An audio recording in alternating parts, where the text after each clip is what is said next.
I promise you that this job is worthy of being your life's work. For years, you've worked insanely hard. You've sacrificed your social lives, relationships, and pulled who knows how many all-nighters. I am in awe of what you've done, and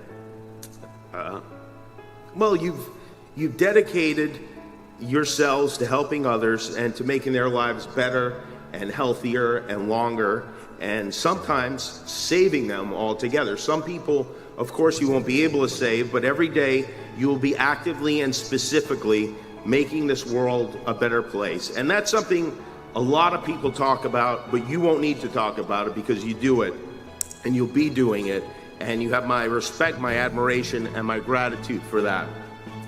Medical care is something that we take for granted, but when my son was born with a life-threatening condition, congenital heart defect, I saw that what you're doing is miraculous. And I thank Dr. Starnes again for all he did for our family.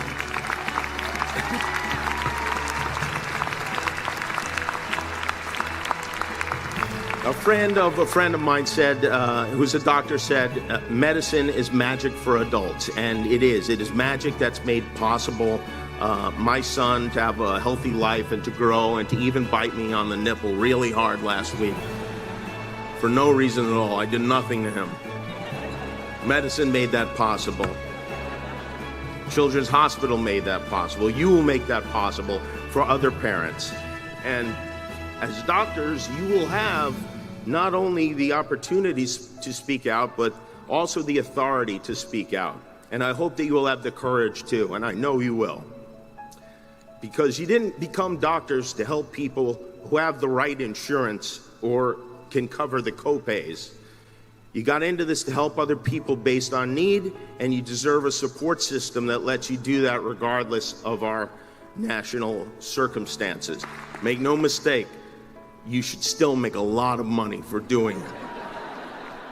There's no reason that shouldn't happen. You deserve it for working so hard and eating so much ramen all these years, and not even the top ramen, the bottom ramen.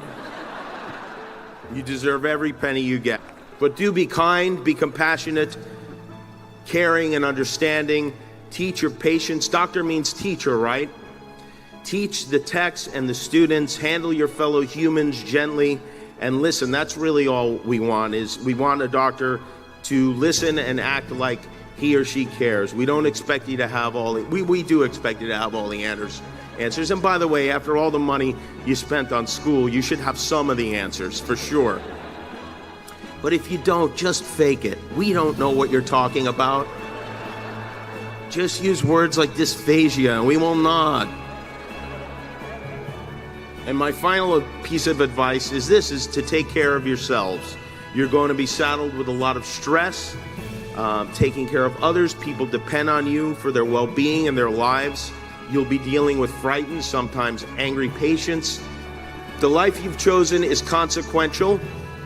You've been given the privilege of seeing people who were a few moments ago complete strangers, undressed and sharing secrets they've never shared with anyone else. And sometimes you have to give them terrible news.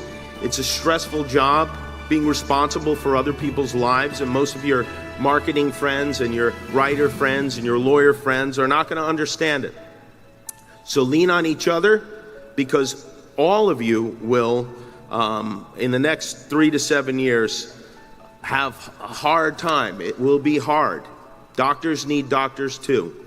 Take care of each other and find a way to make time for yourself. Thank you for listening. Thank you for devoting your lives to this noble profession.